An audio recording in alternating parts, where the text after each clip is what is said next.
Okay, a lovely piece of meat for your Sunday roast is a topside. A lot of people avoid it because they don't really know what to do with it. So when they cook it, it sometimes seems a little bit tough or it seems a little bit dry.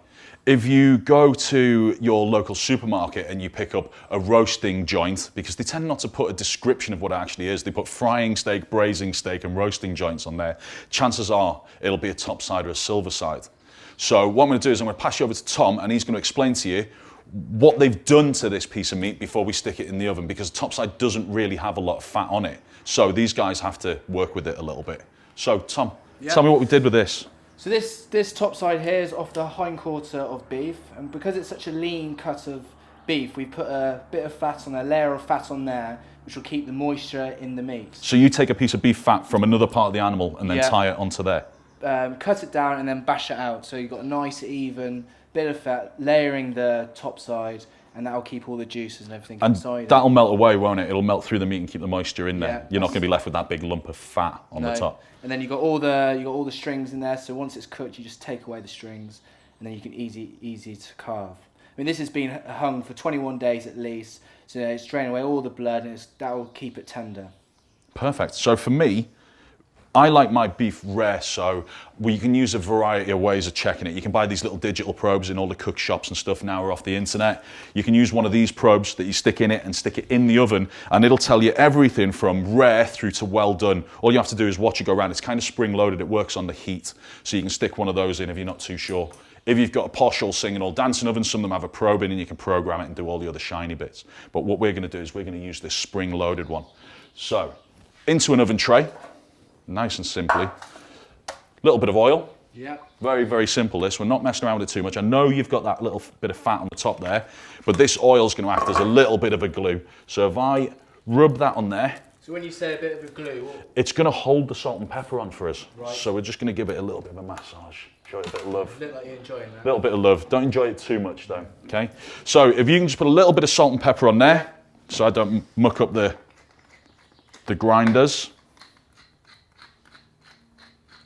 And then we're going to put that in the oven at 170, and we're just going to allow that to seal up. You could seal it up on the stove and get it all ground up like the shoulder of lamb, but I don't think we need to do that. I'd like to get it in the oven, and we'll get it roasted out so it's nice and rare. Now, the thing to remember is to rest it for at least half the length of time that you cook it for. It gives that meat chance to relax and just get those juices going back into the meat and all sort of mingle and get easier to carve, because the problem is that people say it's tough because they haven't left it to rest for long enough. They rush around on a Sunday morning, they whack the meat out of the oven at 12:15 and expect to be able to slice it at 20 past. If you do this nice and early on and get it out the oven at 11, then put your roast potatoes in, then put your Yorkies in, and just cover that with a bit of tin foil and leave it alone. It'll be absolutely perfect come 12:30. It doesn't need to be red hot. Warm plates, warm vegetables, warm Yorkies, warm sauce. Perfect. Doesn't have to be red hot. If it's screaming hot, it's going to be tough. So those muscles there, when it's come out of the oven, I'm imagining they're all tightened together like that. Yeah. And when you're resting, they slowly just separate. Absolutely. A chef friend of mine, when I was training to be a chef, explained it to me like this. If I had a red hot pan and I stuck your backside in that pan, you'd go like that. Yeah. But after an hour or two, when I took you back out of that pan, it would all start to relax again. You have to think about it the same way. You have to think about that thing of heat makes it all contract and go all tight like this, and it's pushing all the juices out. And then as it relaxes again and the fibers start to open up, it allows those juices back in and makes it so much easier to slice. The other big giveaway that the meat hasn't been rested for long enough is you get these rings. So if you're looking at the meat through that way, you'll get brown, then you'll get lighter brown, then you'll get pink, and then it'll almost look raw in the center. And that's because it hasn't had a chance to just relax and just kind of find its way a little bit and ease up coming out of that hot oven. If you're not resting the meat properly, it's gonna be rubbish. Yeah, tough. It doesn't matter how good a piece of meat you buy. Okay. So the last little thing to do is stick our probe in, because we're gonna cheat today. We've got lots to do, and we just want a really sort of easy way of knowing when it's done. Thickest part of the meat, straight in, like so. So what, are you going straight down into the heart? Yeah, you want to get to the center, okay? So you can either go in through there, so it's not sticking up in. So that would be a good into idea, the grill. so you can see it through. You can see it through the door. So you don't have to keep opening it. Yeah, absolutely. Okay. So we put it in a little bit of an angle. You can see that it's not even registering on there yet. Yeah. So what we want is sort of between 60 and 65. Okay, so once it gets to 65, that's where you want above it to be. 65, it'll start heading in towards medium rare, towards medium. Yeah. We want sort of rare to medium rare, because you've got to remember when we take this out, it's going to carry on cooking. Yeah. Yeah, so if we can get that in now, and we'll come back in about an hour and have a look at it. Perfect. So 170, yeah? 170 is great. So nice and gently in there, perfect. And we can see that probe there, yeah? Yeah, perfect. Excellent.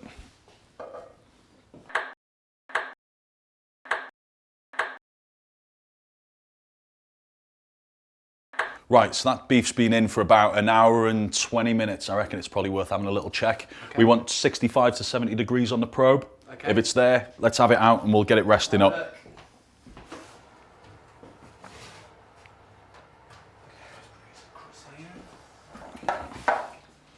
So, probe's saying what? What do you reckon? Just above 65. Perfect, that's exactly what we're looking for. Nice and warm. I'll use a towel to take that out. So don't worry about cooking times and minutes per pound and all that kind of stuff. We've cheated and used one of these lovely little probes.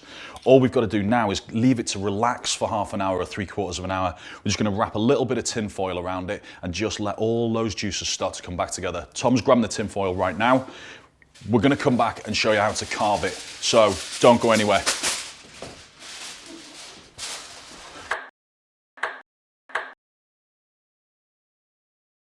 Right, so we've given our beef plenty of time to rest now. I mean, it's just sat under there, resting. What would you recommend resting? About half an hour? About half the time you cook it for.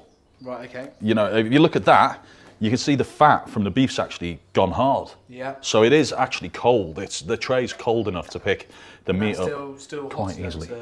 Well, yeah, I mean, it should be absolutely fine. And what would you do with all these juices in the... Right, well, if you look at that, that's basically all just pure beef stock. Tastes lovely. Now, you can either strain that off and make it into your gravy, so thicken it a little bit, yeah, or just tip that away into your jug, and this beef dripping that's in here, that beef fat that you put on the top of the joint earlier on, yeah, roast your vegetables in it, or roast your potatoes in it, spoonful of your goose fat in there. If you haven't got goose fat, then use that beef dripping. Right. All chippies in Britain used to use beef dripping for the chips. That's why they tasted so good. So, carving this, do you want to do it or do you want me to do it? Well, I want to see from the chef point of view, how would you serve it like you would in the restaurant? Right, so for me, we would always take the string off, okay, before we started carving, because there's nothing worse than getting that in your Sunday lunch. Being cooked, it's all held together, and that string is to hold it together for when it's going to cook. But that's been done now. It's been done now. It's formed its shape up. It's going to sit. It's not going to have any problem at all. Look, I've took the strings off there. That's not coming apart, is it? Yeah. Now, if you like your meat nice and rare, cut the joint in half and work your way back to the outside edge. If you've got members of your family that like more well-done pieces, then obviously serve from the ends to them. So that's not tough at all. Look, I'm not putting hardly any pressure on there. Look, there you go. So there's your more well-done pieces coming off there, look. Lovely and rested. You can still see that there's lots of juice coming out of there, look. And how would you know that it's well rested? What are you looking for? I'm looking for a nice even colour all the way through, like so. I'm looking for a nice even texture when I feel it. It's not tight and hard, and it's not too loose, and there's no difference in the way it feels from one end of the joint to the other. So we've got these nice, and don't cut beef too thin. Don't cut roast meats too thinly. You want to cut them, you know, good 3 or 4 millimeters thick. Yeah. You don't want to be able to spit through it without it getting wet. You want a piece of meat that you can get your teeth into. So. That's just falling away from the knife, isn't it? Yeah, and going across the grain. Yeah. If you look, it just gently pulls apart. It's not tough at all. Look at that. And that's still warm? Well, look, you can see the steam coming off it. And also, you know what it needs? It needs a big lump of that horseradish. Can you sort that out while I wash my hands? Yeah.